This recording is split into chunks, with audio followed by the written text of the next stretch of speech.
Hello, je recommence. Alors, donc, Shadowhunter, donc je recommence sur la troisième et dernière partie. Bon, on a l'impression, mais j'ai pas tout regardé. Bref, en résumé, donc j'ai regardé Shadowhunters en attendant que 1883 et Yellowstone se mettent en diffusion sur Netflix. Pour Shadowhunters, totalement oubliable. J'aime bien ce genre de série, mais là, sur ce coup-là, j'ai pas accroché. Donc, 1883, donc préquel de Yellowstone. Donc c'est à regarder quand même, parce qu'il y a des petits détails, on comprend pourquoi si, pourquoi ça et pourquoi ça dans Yellowstone, sachant que 1883 a été produit et diffusé pendant Yellowstone, mais on comprend. Après il y a 1923, mais c'est sur une autre plateforme que j'ai pas. Et en tout cas, bon voilà, on verra bien si un jour ça va arriver. Normalement ça arrive sur Netflix, hein. En tout cas, voilà, donc 1883 Yellowstone, grande clacasse. Euh, euh, en résumé, tous les acteurs sont bons, sont justes, il n'y a pas de surjouage, il n'y a pas de. C'est pas Dallas, c'est Dallas, tout le monde s'encule, hein, excusez-moi du terme, mais c'est pas si manichéen que ça. Parce que moi, le souvenir que j'ai d'hier, c'était le mal incarné. Du- euh, euh, euh, je ferai qu'une vidéo sur Yellowstone, hein. Euh, Kevin Costner, il est pas si manichéen que ça. Des fois, il subit sa fille, parce qu'un des personnages principaux, c'est Bess Dutton. Quand je pense qu'elle a fait l'auberge espagnole, cette meuf, elle fait... moi, chaque fois que je la vois, je pense à l'auberge espagnole, tu vois. Mais Bess Dutton, Cathy Reilly, c'est un personnage masculin. C'est une femme, elle est avec ses faiblesses, mais on comprend pourquoi elle a été élevée comme ça, parce que le jour je spoil, hein, le jour où elle a eu ses règles, sa mère est arrivée, elle lui a dit, bon, écoute, pas de problème, c'est normal, c'est naturel, etc. Mais à partir d'aujourd'hui, tu vas aussi en chier autant que tes frères. Et c'est devenu quelqu'un de libre, quelqu'un d'à moitié fou, mais qui a fait des études, etc., etc., etc., mais qui, euh, qui a les pieds sur terre, qui va foutre des baffes s'il y a besoin de foutre des baffes. Donc voilà. Bon, en résumé, Yellowstone, une grosse claque, donc c'est très manichéen, je t'encule, je fais une alliance, mais je t'encule en même temps, parce qu'en fin de compte, je vais voir l'autre, parce que si, parce que ça. Et c'est contrebalancé par des moments, qui ne sont pas forcément toujours rigolos, mais des moments un peu plus légers. C'est pas du comique troupier, sur les cow-boys. À partir du moment où vous voyez les cow-boys, bon, on va dire que ça allait être un peu plus léger. Comment puis-je vous dire? Donc voilà, c'est les cow-boys, c'est des mecs qui sont là à l'année, ils vivent dans un préfab, machin, tout ça et tout, ils font des conneries, ils pour la gueule. À un moment, il y en a un qui ramène deux nanas, enfin une nana, et la nana ramène sa copine, et elles vivent là-bas carrément. Ils sont tous virés, ils sont tous repris. Mais il y a toujours ce petit moment léger. Je ne vais pas dire rigolo, mais léger. Mais bon, c'est une grosse claque. Netflix, malheureusement, n'a acheté que les 4 premières saisons. Je n'en peux plus. Ouais, moi, je regardais ça chez mon copain. D'habitude, ils préviennent, hein, reste un épisode, il reste deux. Non, non, non, non, ils ne prévenaient pas. Ils ne pouvaient pas prévenir. C'est pas Dieu possible. Donc j'étais frustrée, j'ai hurlé. Et j'ai eu du mal à trouver quelque chose après. Parce que quand on a une claque. Moi, je trouve que Yellowstone a été une claque. Et il y a des préquels, des machins, des trucs. Et à un moment, il y en a un qui part au Texas, parce que c'est dans le Montana. Il part au Texas et il va dans un ranch qui s'appelle les 4-6, Fort 6-6. Et il va voir, parce que le mec tire sur la corde, mais il tire sur la corde avec de la qualité. Voilà, je pense que après, il y a d'autres séries, mais qui m'attirent pas beaucoup, sur le pétrole un peu à la JR. Moi, voilà. Yellowstone, pour moi, on a tous rêvé, TikTok, de partir de se faire prendre par Rip Wheeler, hein, pour celles qui connaissent, connaissent. Cole Hauser, qui est à la base petit maigre, maigre rouquin, est devenu gros brun. Bref, Big Boy, je pense que c'est lui qui a lancé la trend de Annie de Big Boy. Bref, l'histoire d'amour entre lui et Bess, franchement, je rêverais d'en avoir une. Est-ce que j'en vis une à l'heure actuelle? Peut-être. Mais bon, c'est pas avec Rip Wheeler. Mais en tout cas, bon, à un moment, il y a un détail, tout le monde était là, je fais, mais bon, il faut pas le dire à Bess, faut pas le dire à Bess. Mais bon, bref, le détail du mariage, pour ceux qui ont vu, comprennent.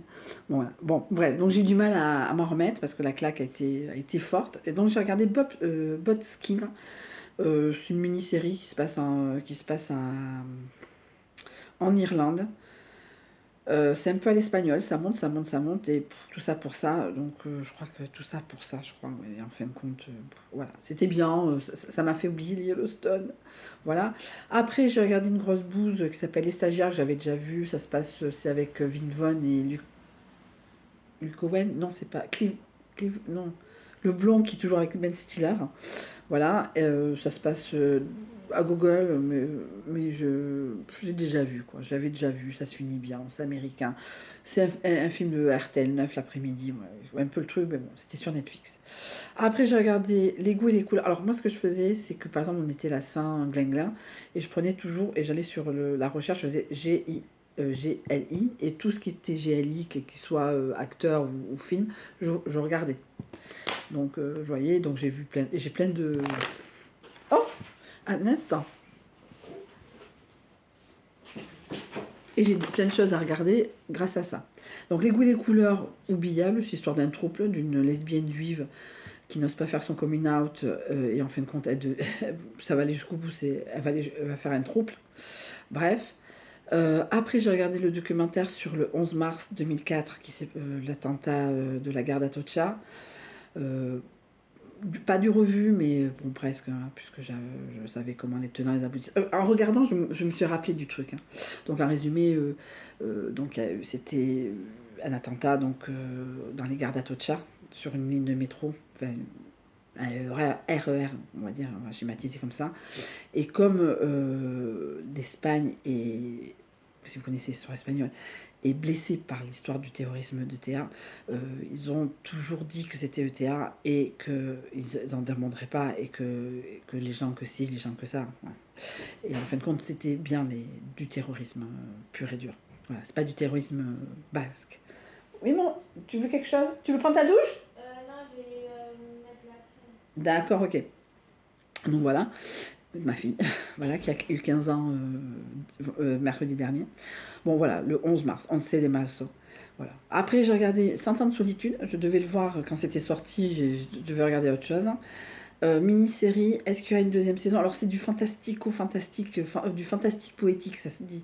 Voilà, c'est du Garcia. Moi, c'est par là que je suis rentrée quand je lisais beaucoup à l'époque, dans la littérature sud-américaine. Autant, comme je vous dis, la littérature espagnole, j'y arrive pas. Mais autant la littérature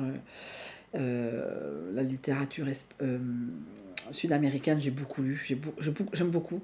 Euh, Isabelle Allende, Vargas Llosa, Sepulvedra, Garcia Guerra. Garcia Guerra. Non, Garcia Guerra, c'est mon ex. Garcia Marquez. Voilà. Et donc, voilà. Donc, est-ce qu'il y aura une deuxième saison d'une série? Parce que le livre, il est comme As. Et comme j'ai un peu lu, est-ce qu'il y aura une deuxième? Je sais pas. Ça se finit un peu en eau de boudin. Mais bon, c'est quand même bien regardé. C'est très sensuel. C'est pas sexuel, c'est sensuel. Puisque c'est moite. Mais c'est pas mal. Moi, j'avais peur. Et enfin, j'avais peur parce que c'est que c'était le premier que j'avais lu de Garcia Marquez. Et ça m'avait foutu entre guillemets une claque, hein. Je ne connais pas, je me rappelle plus de tous les détails non plus, et ça fait plus de 30 ans. Voilà, mais en tout cas, c'est à regarder. Si vous voulez regarder quelque chose, est-ce que les profs d'espagnol le feront voir? Parce qu'il n'y a pas trop de cul, hein. Il y a du cul sans avoir de cul, quoi. Du cul logique. Voilà, du cul logique. Bon, bref, je sais pas, mais en tout cas, c'est à voir. Après, je regardais Le Pacte des loups, j'avais vu, bon, revu.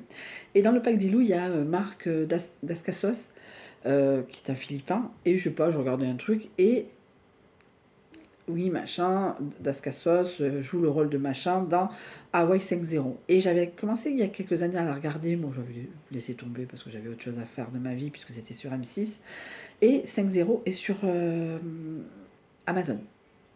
Donc après Le Pack des loups, j'ai commencé à regarder Highway 5-0, je suis à la saison 4 déjà.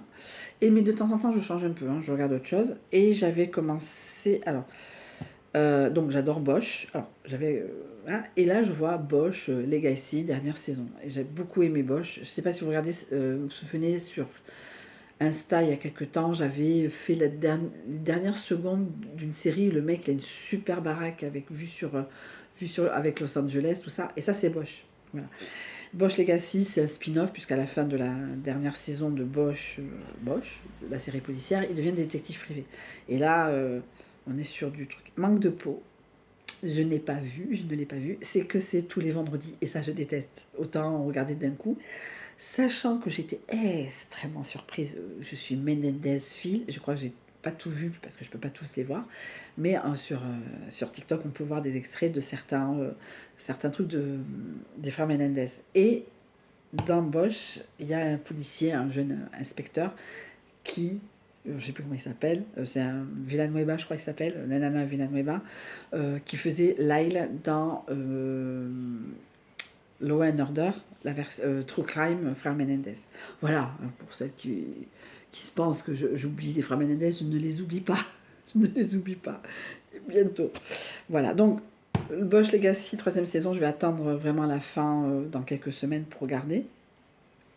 Et donc j'avais envie d'un peu de changer du soleil, des nanas et du fait que j'irai jamais à Hawaï.